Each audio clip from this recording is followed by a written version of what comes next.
1857 के दो विद्रोही। शाहमाल। शाहमाल उत्तर प्रदेश के बड़ौद परगना के एक बड़े गांव के रहने वाले थे। वह एक जाट कुटुंब से संबंध रखते थे जो 84 देश 84 गांव में फैला हुआ था। इस इलाके की जमीन सिंचाई की सुविधाओं से लैस और उपजाऊ थी। यहाँ की मिट्टी काली नम थी।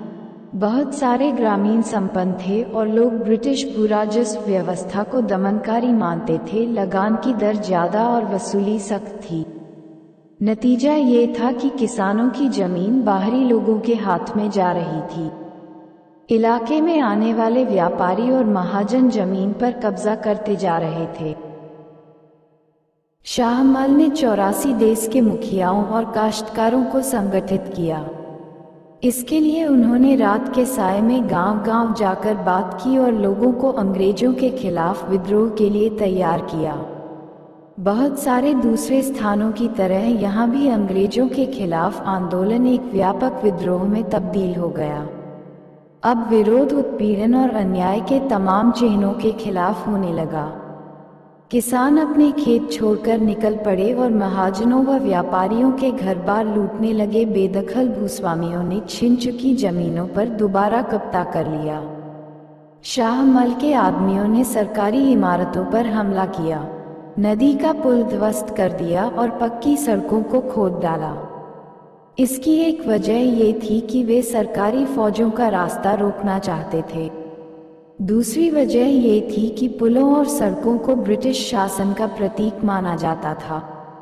उन्होंने दिल्ली में विद्रोह करने वाले सिपाहियों को रसद पहुंचाई और ब्रिटिश हेडक्वार्टर व मेरठ के बीच तमाम सरकारी संचार बंद कर दिया।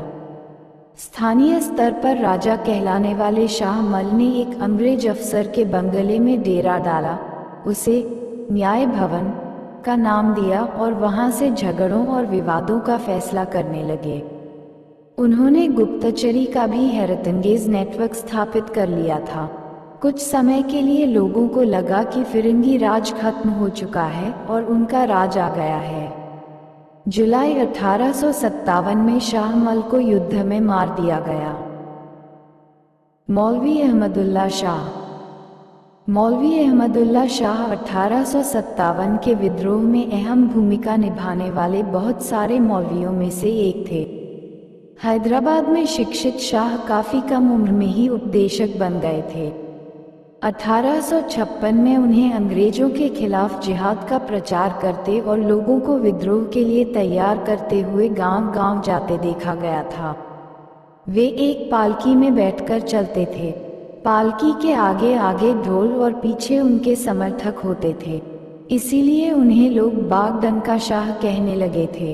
ब्रिटिश अफसर इस बात से परेशान थे कि मौलवी के साथ हजारों लोग जुट रहे थे और बहुत सारे मुसलमान उन्हें पैगंबर मानने लगे थे और समझते थे कि वह इस्लाम के आदर्शों से ओतप्रोत हैं। जब 1856 में वे लखनऊ पहुंचे तो पुलिस ने उन्हें शहर में उपदेश देने से रोक दिया। 1857 में उन्हें फैजाबाद जेल में बंद कर दिया गया। रिहा होने पर उन्हें 22वीं नेटिव इन्फेंट्री के विद्रोहियों ने अपना नेता चुन लिया। उन्होंने चिन्हाट के विख्यात संघर्ष में हिस्सा लिया, जिसमें हेनरी लॉरेंस की अगुवाई वाली टुकड़ियों को मुंह की खानी पड़ी। मौलवी साहब को उनकी बहादुरी और ताकत के लिए जाना जाता था। बहुत सारे लोग मानते थे कि उनको कोई नहीं हरा सकता, उनके पास जादुई शक्तियां हैं और अंग्रेज उनका बाल भी बांका नहीं कर सकते।